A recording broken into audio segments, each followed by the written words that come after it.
ನಮಸ್ಕಾರ. ಕಾಲೇಜು ಶಿಕ್ಷಣ ಇಲಾಖೆಯ ಡಿಜಿಟಲ್ ಕಲಿಕೆಗೆ ನಿಮಗೆಲ್ಲರಿಗೂ ಸ್ವಾಗತ. ಕನ್ನಡ ಭಾಷಾ ಪತ್ರಿಕೆ BCA 1ನೇ ಸೆಮಿಸ್ಟರ್ ಬೆಂಗಳೂರು ವಿಶ್ವವಿದ್ಯಾಲಯದ 23ನೇ ಅವಧಿಗೆ ಸಂಬಂಧಪಟ್ಟಂತೆ ಹೂ ಕೊಟ್ಟ ಚದುರೆ ಎನ್ನುವ ಜನಪದ ಕಥೆಯನ್ನು ಕುರಿತು ಇವತ್ತು ನಾನು ಈ ತರಗತಿಯಲ್ಲಿ ವಿಶ್ಲೇಷಣೆ ಮಾಡ್ತೇನೆ.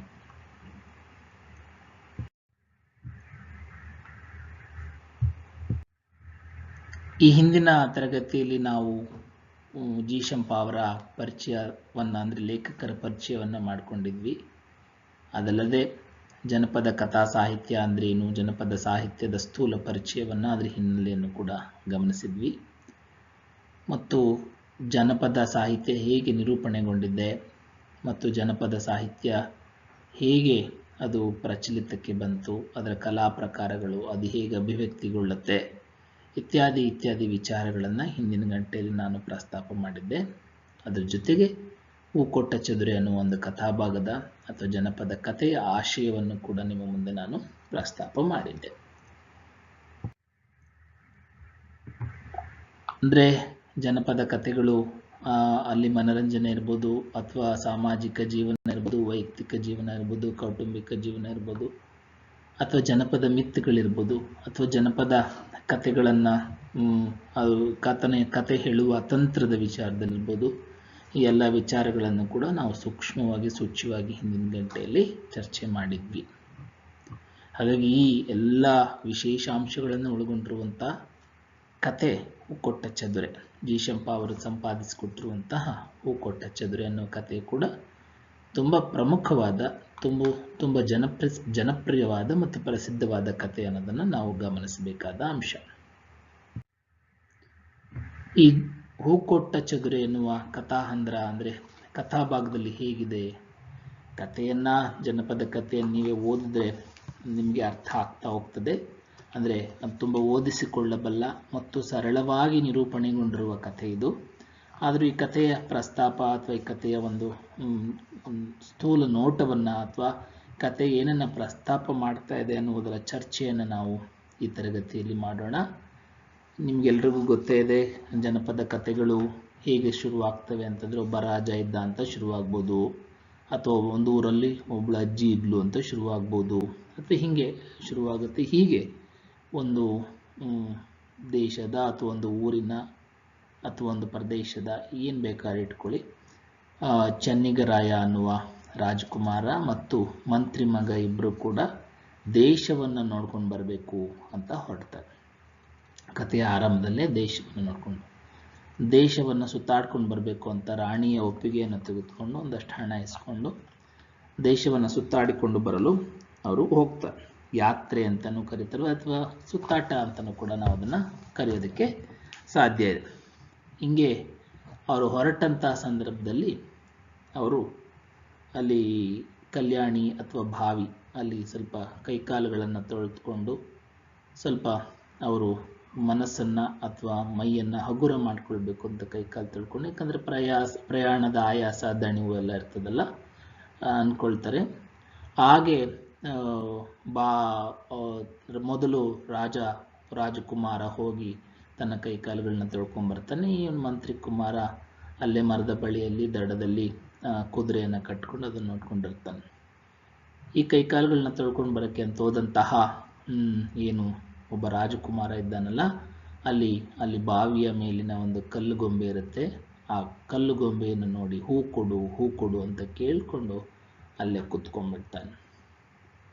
ಯಾಕಪ್ಪ ಇಷ್ಟೊತ್ತಾದರೂ ಬರಲಿಲ್ಲ, ಏನು ಕತೆ, ಇದಕ್ಕೆ ಕಾರಣ ಏನು ಅಂತ ಬಂದಂಥ ಮಂತ್ರಿ ಕುಮಾರ ರಾಜನ ಸ್ಥಿತಿಯನ್ನು ನೋಡಿ ಅವನಿಗೆ ಒಂಥರ ಗಾಬರಿ ಆಗುತ್ತೆ. ಅಥವಾ ರಾಜನ ಸ್ಥಿತಿಯನ್ನು ನೋಡಿ ಇವನನ್ನು ನಾನು ಈ ಸ್ಥಿತಿಯಿಂದ ಮುಕ್ತ ಮಾಡಬೇಕು, ಇದಕ್ಕೇನಾದ್ರು ಪರಿಹಾರ ಮಾಡಬೇಕು, ಅಥವಾ ಈ ರಾಜನನ್ನು ಮತ್ತೆ ಮೊದಲಿನ ಸ್ಥಿತಿಗೆ ತರಬೇಕು ಅಂತ ಅವನು ಯೋಚನೆಯನ್ನು ಮಾಡಿ ಅಲ್ಲೇ ಪಕ್ಕದ ಊರಿನ ಅಥವಾ ಪಕ್ಕದ ಗ್ರಾಮದಲ್ಲಿದ್ದ ಒಬ್ಬ ಮುದುಕಿಯ ಬಳಿ ಹೋಗ್ತಾನೆ. ಮುದುಕಿಯ ಬಳಿ ಹೋಗಿ ಕೇಳಿ, ಹಿಂಗಾಗಿದೆ ಪರಿಸ್ಥಿತಿ, ಕಲ್ಲುಗೊಂಬೆ ಎದುರುಗಡೆ ಹೋಗಿ ಹೂ ಕೊಡು ಅಂತ ಕೇಳಿದಾಗ ನಮ್ಮ ರಾಜ ಹೀಗಾಗಿದ್ದಾನೆ, ಅವನು ಅಲ್ಲಿಂದ ಅಲ್ಗಾಡ್ತಿಲ್ಲ ಅಂತ ಕೇಳಿದಂಥ ಸಂದರ್ಭದಲ್ಲಿ ಆ ಅಜ್ಜಿ ಆ ಗೊಂಬೆಯನ್ನು ಮಾಡಿದಂಥ ಒಬ್ಬ ಅಕ್ಕಸಾಲಿಗ ಇದ್ದಾನೆ, ಅವನ ಹೆಸರು ಕಾಳಪ್ಪ ಅಂತ, ಅವನ ಹತ್ರ ಹೋದರೆ ನಿಂಗೆ ಇದ್ರ ರಹಸ್ಯ ಗೊತ್ತಾಗುತ್ತೆ ಅಂತ ಅವನು ಹೇಳ್ತಾನೆ. ಅವನು ಕಾಳಪ್ಪನ ಹತ್ರ ಹೋಗ್ತಾನೆ, ಅದರ ರಹಸ್ಯಗಳನ್ನೆಲ್ಲ ತಿಳ್ಕೊತಾನೆ. ಇದೆಲ್ಲ ತಿಳ್ಕೊಂಡು ಅಷ್ಟೊತ್ತಿಗಾಗಲೇ ನೀವು ಗರುಡಾಳ ಪಕ್ಷಿಗಳು ಅಂತ ಪಕ್ಷಿಗಳು, ಈ ಜನಪದರದ್ದು ಬಹಳ ಮುಖ್ಯವಾದ ಒಂದು ವಿಶೇಷ ಏನಪ್ಪ ಅಂದರೆ ಸ್ನೇಹಿತರೆ, ಪ್ರಾಣಿ ಪಕ್ಷಿಗಳನ್ನು ತಮ್ಮ ಕಥೆಗಳಲ್ಲಿ ತುಂಬ ಸಹಜವಾಗಿ ಮನುಷ್ಯರಷ್ಟೇ ಪಾತ್ರ, ಎಷ್ಟು ಶಕ್ತಿಶಾಲಿ ಪಾತ್ರಗಳು, ಹಾಗೆ ಪ್ರಾಣಿ ಪಕ್ಷಿಗಳು ಕೂಡ ಈ ಜನಪದ ಕಥೆಗಳಲ್ಲಿ ಶಕ್ತಿಶಾಲಿ ಪಾತ್ರಗಳಾಗಿ ಬರ್ತವೆ. ಒಂದು ಮರ, ಅಲ್ಲೇ ಇದ್ದಂಥ ಒಂದು ಮರದಲ್ಲಿ ಏನು ನಾವೇನು ಬಾವಿಯ ಪ್ರಸ್ತಾಪ ಮಾಡ್ತಾ ಇದ್ದೀವಿ ಅಥವಾ ರಾಜ ಇದ್ದ ಪ್ರಸ್ತಾಪದ ಹಿಂದೆ ಅಲ್ಲಿ ಇದರ ಹಿನ್ನೆಲೆ ಎಲ್ಲ ತಿಳ್ಕೊಂಡು ಬಂದಂಥ ಮಂತ್ರಿ ಕುಮಾರ ಗರುಡಾಳ ಪಕ್ಷಿಗಳ ಸಹಾಯದಿಂದ ಏನು ಮಾಡ್ತಾನಪ್ಪ ಅಂದರೆ ದೇವೇಂದ್ರಾಯನ ಪಟ್ಟಣಕ್ಕೆ ಹೋಗ್ತಾನೆ. ಇದು ಇವನನ್ನ ಈ ಒಂದು ಸ್ಥಿತಿಯಿಂದ ಮುಕ್ತ ಮಾಡಬೇಕು ಅಂತ. ಅಲ್ಲಿಗೆ ಹೋದಾಗ ರಾಕ್ಷಸರು ಎಲ್ಲರೂ ಅವನು ತಡಿತಾರೆ. ಆಮೇಲೆ ಮತ್ತೆ ಅವನು ಏನಾದರೂ ಮಾಡಿ ಅವರಿಂದ ಸಲಹೆಯನ್ನು ಪಡ್ಕೊಂಡು ಅಥವಾ ಅನೇಕ ಸವಾಲುಗಳನ್ನು ಎದುರಿಸಿಕೊಂಡು ಮತ್ತೆ ದೇವೇಂದ್ರಾಯನ ಅರಮನೆಗೆ ಬರ್ತಾನೆ. ದೇವೇಂದ್ರಾಯ ಕೇಳ್ತಾನೆ, ಯಾಕಪ್ಪ ಇಲ್ಲಿಗೆ ಬಂದೆ ಅಂತ. ಅದಕ್ಕೆ ಅವನು ಹೇಳ್ತಾನೆ, ನಿನ್ನ ಮಗಳನ್ನು ಬಯಸಿ ನಾನು ಬಂದಿದ್ದೇನೆ ಅಂತ. ಅದಕ್ಕೆ ಅನೇಕ ಸವಾಲುಗಳನ್ನ ಹುಡ್ತಾನೆ. ಆ ಸವಾಲುಗಳನ್ನೆಲ್ಲದನ್ನು ಕೂಡ ಇವನು ಒಂದೊಂದೇ ಗೆದ್ಕೊಂಡು ಬರ್ತಾನೆ. ಅಂದರೆ ಮಂತ್ರಿ ಕುಮಾರ್ ರಾಕ್ಷಸಿಯರ್ಗೆ ಅನೇಕ ಐಡಿಯಾಗಳನ್ನ ಅಥವಾ ಅನೇಕ ಸೂಕ್ಷ್ಮಗಳನ್ನು ಅಥವಾ ಸವಾಲುಗಳು ಬಂದಾಗ ಎದುರಿಸಬೇಕಾದಂಥ, ಹೇಗೆ ಎದುರಿಸಬೇಕು ಅನ್ನೋದಕ್ಕೆ ಸೂಕ್ಷ್ಮವಾದಂಥ ಕೆಲವು ಅಂಶಗಳನ್ನು ಹೇಳ್ಕೊಟ್ಟಿರ್ತಾರೆ ಅಥವಾ ಕೆಲವು ವಿಚಾರಗಳನ್ನ ಹೇಳಿರ್ತಾರೆ. ಅದರಿಂದ ಪಾರಾಗಲು ಬೇಕಾಗಿರುವ ತಂತ್ರವನ್ನು ಕೂಡ ಹೇಳ್ಕೊಡ್ತಾರೆ. ಮಂತ್ರಿ ಕುಮಾರ್ ರಾಕ್ಷಸಿಯರಿಗೆ ಹೇಳ್ಕೊಟ್ಟಿದ್ದಂಥ ತಂತ್ರಗಳಾಗಿ ಬೆಕ್ಕು ಹಾಗೂ ಅಗಸೆ ಸೊಪ್ಪನ್ನು ಬಳಸಿ ಒಂದು ಜೂಜಿನ ಪ್ರಸಂಗ ಬರ್ತದೆ. ನೀವು ಅದನ್ನು ಓದಿ ಕಥೆಯನ್ನು. ಆ ಜೂಜಿನ ಪ್ರಸಂಗದಲ್ಲಿ ಎಂಥದ್ದು ಅಗಸೆ ಸೊಪ್ಪು ಮತ್ತು ಬೆಕ್ಕು ಇವುಗಳನ್ನ ಬಳಸ್ಕೊಂಡು ಜೂಜನ್ನು ಗೆಲ್ತಾನೆ. ಬಿತ್ತಿದ ಎಳ್ಳನ್ನು ಇರುವೆಗಳ ಸಹಾಯದಿಂದ ಸಂಗ್ರಹಿಸಿ ಇಡ್ತಾನೆ. ಅಂದರೆ ಒಂದು ಒಟ್ಟಾರೆಯಾಗಿ ಒಂದು ಬೇರೆ ಬೇರೆ ಸವಾಲುಗಳು, ಹಿಂಗೆ ಬೇರೆ ಬೇರೆ ಸವಾಲುಗಳು ಬರ್ತವೆ. ಸವಾಲುಗಳನ್ನು ಒಡ್ತಾ ಇವನು ರಾಕ್ಷಸಿಯರಿಗೆ ಸಹಾಯ ಮಾಡಿದ್ದು ಅಥವಾ ರಾಕ್ಷಸರು ಇವನಿಗೆ ಸಹಾಯ ಮಾಡಿದ್ದು, ಮತ್ತು ಇಲ್ಲಿ ಇರುವೆಗಳು ಬರ್ತವೆ.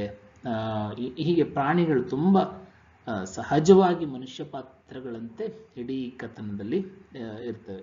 ಅದಲ್ಲದೆ ಆನೆಯ ಹೊಟ್ಟೆಯ ಪಟ್ಟಣದಿಂದ, ಅಂದರೆ ಮಂತ್ರಿ ಕುಮಾರ ಒಂದು ಆನೆಯ ಹೊಟ್ಟೆಯನ್ನು ಕುರಿತಾದಂಥ ಒಂದು ರೂಪಕ ಈ ಕಥೆಯಲ್ಲಿ ಇದೆ.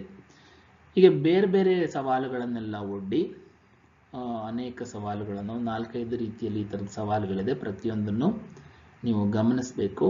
ಆ ಎಲ್ಲ ಸವಾಲುಗಳಿಂದ ಇವನಿಗೆ ಗೆದ್ದು ಒಂದು ಅಕ್ಕಸಾಲಿಯ ಏನು ಸಹಾಯದಿಂದ ಅಥವಾ ಅಕ್ಕಸಾಲಿ ಹೇಳಿದಂಥ ತಂತ್ರದಿಂದ ಗರುಡಾಳ ಪಕ್ಷಿಗಳ ಪರಿಚಯ ಆಗಿ, ಗರುಡಾಳ ಪಕ್ಷಿಗಳ ಸಹಕಾರದಿಂದ ದೇವೇಂದ್ರಾಯನ ಪಟ್ಟಣಕ್ಕೆ ಬಂದು ಅಲ್ಲಿ ರಾಕ್ಷಸಿಯರು ಎದುರಾಗ್ತಾರೆ. ಅದಕ್ಕಿಂತ ಅವ್ರನ್ನೆಲ್ಲ ಎದುರಿಸ್ಕೊಂಡು ಆನಂತರ ಇಲ್ಲಿಗೆ ಬಂದು ಮತ್ತು ಇಲ್ಲಿ ದೇವೇಂದ್ರಾಯ ಒಡ್ಡಿದಂಥ ಅನೇಕ ಸವಾಲುಗಳನ್ನು ಎದುರಿಸಿ ಇವೆಲ್ಲವನ್ನ ಮುಗಿಸಿ ಅವನು ದೇವೇಂದ್ರಾಯನ ಮಗಳನ್ನು ಚೆಲುವೆಯನ್ನು ಮದುವೆ ಮಾಡಿಕೊಳ್ಳೋದು, ಚೆಲುವೆಯನ್ನು ಗೆಲ್ತಾನೆ ಅಥವಾ ಚೆಲುವೆಯನ್ನು ಅಂದರೆ ಚೆಲುವೆಯನ್ನು ಗೆಲ್ತಾನೆ.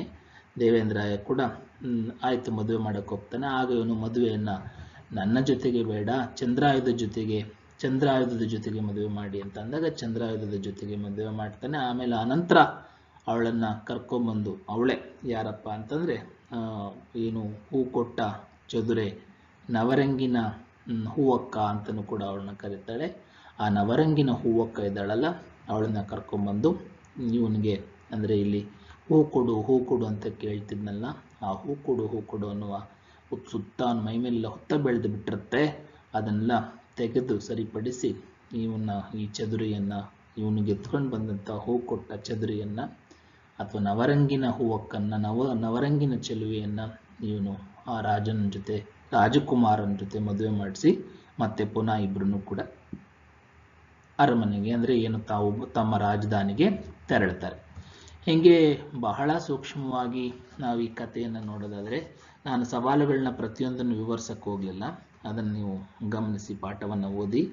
ಪ್ರತಿಯೊಂದು ಸವಾಲುಗಳಲ್ಲೂ ಕೂಡ ಗೆದ್ದು ಅಥವಾ ತಾನು ಇಲ್ಲಿ ಬಹಳ ಮುಖ್ಯವಾಗಿ ನಾವು ಈ ಕಥನದಲ್ಲಿ ಮಂತ್ರಿಯ ಮಗ ರಾಕ್ಷಸಿಯ ಮನಸ್ಸನ್ನು ಗೆಲ್ಲಲು ಮಾಡಿದ ಅನೇಕ ಉಪಾಯಗಳು ಮತ್ತು ದೊಡ್ಡ ರಾಕ್ಷಸಿ ಮಂತ್ರಿ ಕುಮಾರನಿಗೆ ಮಾಡಿದ ಸಹಾಯ, ಮಂತ್ರಿ ಕುಮಾರ ದೇವೇಂದ್ರನಿಗೆ ಒಡ್ಡಿದ ಅನೇಕ ಸವಾಲುಗಳು, ಹೂ ಕೊಡು ಅಂತ ಕೇಳ್ತಿದ್ದ ರಾಜಕುಮಾರನಿಗೆ ಹೂ ಕೊಡಲು ನಡೆದ ಬೇರೆ ಬೇರೆ ಆ ಹೂ ಕೊಡುವ ಘಟನೆಯನ್ನು ನಡೆಸೋದು, ಅದು ಆ ಸೀಕ್ವೆನ್ಸ್, ಆ ಸಂದರ್ಭ ನಡೆಯೋದಕ್ಕೆ ಎದುರಾದಂಥ ಅನೇಕ ಸಂದರ್ಭಗಳು, ಈ ಎಲ್ಲ ಸವಾಲುಗಳನ್ನು ಗೆದ್ದು ಮಂತ್ರಿ ಕುಮಾರ ದೇವೇಂದ್ರಯನ್ನು ಮುಂದಿಟ್ಟ ಮದುವೆ ಪ್ರಸ್ತಾಪ ಮತ್ತು ಚಂದ್ರಾಯುಧದೊಂದಿಗೆ ಮದುವೆ ನಡೆದದ್ದು ಮತ್ತು ಅನೇಕ ಸವಾಲುಗಳನ್ನು ಗೆದ್ದು ನವರಂಗಿನ ಚದರಿಯೊಂದಿಗೆ ಮಂತ್ರಿ ಕುಮಾರ ಬಂದು ಅವಳನ್ನು ರಾಜಕುಮಾರನ ಜೊತೆಗೆ ಮದುವೆ ಮಾಡಿಸಿ ತಮ್ಮ ರಾಜಧಾನಿಗೆ ಕರ್ಕೊಂಡು ಹೋಗಿದ್ದು, ಎಲ್ಲ ಅನೇಕ ವಿಚಾರಗಳು ನಮಗೆ ಒಂಥರ ಅತಿಮಾನುಷವಾದಂಥ ಮತ್ತು ವಾಸ್ತವದ ಜಗತ್ತಿನಲ್ಲಿ ಎರಡನ್ನೂ ಕೂಡ ಮೇಳೈಸಿ ಹೇಗೆ ಜನಪದರು ಕತೆ ಹೇಳ್ತಾರೆ, ಪ್ರಾಣಿ ಪಕ್ಷಿಗಳ ಮೂಲಕ ಕತೆ ಹೇಳ್ತಾರೆ ಅಥವಾ ಕಾಲ್ಪನಿಕವಾದಂಥ ಕಥೆಗಳನ್ನು ಹೇಗೆ ಕಟ್ಕೊಡ್ತಾರೆ, ಅದರ ಮೂಲಕ ಒಂದು ರೋಚಕವಾದಂಥ ಮತ್ತು ಮನರಂಜನಾತ್ಮಕವಾದಂಥ ಮತ್ತು ವಿವೇಕಪೂರ್ಣವಾದಂಥ ಇಲ್ಲಿ ಸ್ವಾಮಿನಿಷ್ಠೆ ಮತ್ತು ಸ್ನೇಹ ಎಷ್ಟು ಬಹಳ ಮುಖ್ಯವಾಗಿದೆ ಅನ್ನೋದನ್ನು ನಾವು ತುಂಬ ಸೂಕ್ಷ್ಮವಾಗಿ ಗಮನಿಸಬೇಕು. ಮತ್ತು ರಾಜಕುಮಾರ ಅಥವಾ ಮಂತ್ರಿ ಮಗ ಯಾರೇ ಇರ್ಬೋದು, ತಾರುಣ್ಯದಲ್ಲಿ ಲೋಕವನ್ನು ಮತ್ತು ಲೋಕಜ್ಞಾನವನ್ನು ತಿಳ್ಕೊಳ್ಳೋದಕ್ಕೆ ದೇಶವನ್ನು ಸುತ್ತಬೇಕು ಮತ್ತು ಆ ಮೂಲಕ ಅನೇಕ ವಿಚಾರಗಳನ್ನ ಗ್ರಹಿಸಬೇಕು, ಎದುರಾಗುವ ಸಮಸ್ಯೆಗಳನ್ನು ಎದುರಿಸಬೇಕು ಅನ್ನುವ ಒಂದು ಅಂಶವೂ ಕೂಡ ಇದೆ. ಅದಲ್ಲದೆ ಸ್ನೇಹ ಮತ್ತು ಸ್ವಾಮಿನಿಷ್ಠೆಗೆ ಬಹಳ ಮುಖ್ಯವಾದಂಥ ಒಂದು ದೊಡ್ಡ ಒಂದು ಮಾದರಿಯ ಅನ್ನುವ ರೀತಿಯಲ್ಲಿ ಮಂತ್ರಿ ಕುಮಾರ ಮತ್ತು ರಾಜಕುಮಾರ ಇಬ್ಬರು ಕೂಡ ಕಾಣಿಸ್ತಾರೆ. ಅದ್ರ ಜೊತೆಗೆ ಇಲ್ಲಿ ಬರುವಂಥ ರಾಕ್ಷಸಿ ಅಂತಂದರೆ ಅದೊಂದು ಹೆಸರಷ್ಟೇ. ರಾಕ್ಷಸಿ ಅನ್ನೋದು ನೀವು ಗಮನಿಸ್ಬೋದು. ಇಲ್ಲಿ ಯಾಕೆ ಮಂತ್ರಿ ಕುಮಾರನಿಗೆ ರಾಕ್ಷಸಿ ಸಹಾಯ ಮಾಡಿ? ರಾಕ್ಷಸಿ ಅಂದ ತಕ್ಷಣ ನಾವು ಕಲ್ತಿರೋದೇನಪ್ಪ ಅಂದರೆ ತಿಂದು ಬಿಡ್ತಾಳೆ, ನಮ್ಮನ್ನು ನಾಶ ಮಾಡಿಬಿಡ್ತಾಳೆ ಅಥವಾ ಇನ್ನೇನೋ ಇದೆ. ಇಲ್ಲಿ ಮನುಷ್ಯತ್ವ ಮತ್ತು ರಾಕ್ಷಸತ್ವ ಎರಡನ್ನೂ ಕೂಡ ಮೀರಿ ಒಂದು ಮಾನವೀಯತೆಯ ದೃಷ್ಟಿಯಿಂದ ಅಥವಾ ರಾಕ್ಷಸನೊಳಗಡೆ ಇರುವ ಮನುಷ್ಯನೊಳಗಡೆ ಇರುವ ರಾಕ್ಷಸಿ ಗುಣಗಳನ್ನು ಈ ಕತೆ ತುಂಬ ಚೆನ್ನಾಗಿ ನಿಮಗೆ ಕಟ್ಕೊಡ್ತಾ ಹೋಗುತ್ತೆ. ವಿದ್ಯಾರ್ಥಿಗಳೇ, ನೀವು ಈ ಕತೆ ಹೂ ಕೊಟ್ಟ ಚದುರು ಎನ್ನುವ ಕಥೆಯ ಮೂಲಕ ಅನೇಕ ವಿಚಾರಗಳನ್ನ ತಿಳ್ಕೊಂಡಿದ್ದೀರಿ. ಈ ಕತೆ ಕನ್ನಡ ಜಾನಪದ ಸಾಹಿತ್ಯ ಸಂದರ್ಭದಲ್ಲಿ ಬಹಳ ಮುಖ್ಯವಾದಂಥ ಒಂದು ಕತೆ. ಇದುವರೆಗೂ ನೀವು ಈ ಕಥೆಯನ್ನು ಕುರಿತು ಅಂದರೆ ಹೂ ಕೊಟ್ಟ ಚದುರಿನ ಕುರಿತು ಒಂದಷ್ಟು ವಿಚಾರಗಳನ್ನ ನಿಮ್ಮ ಜೊತೆ ಹಂಚಿಕೊಂಡಿದ್ದಕ್ಕೆ, ಅದನ್ನು ನೀವೆಲ್ಲರೂ ಕೇಳಿದ್ದಕ್ಕೆ ಧನ್ಯವಾದಗಳು. ನಮಸ್ಕಾರ.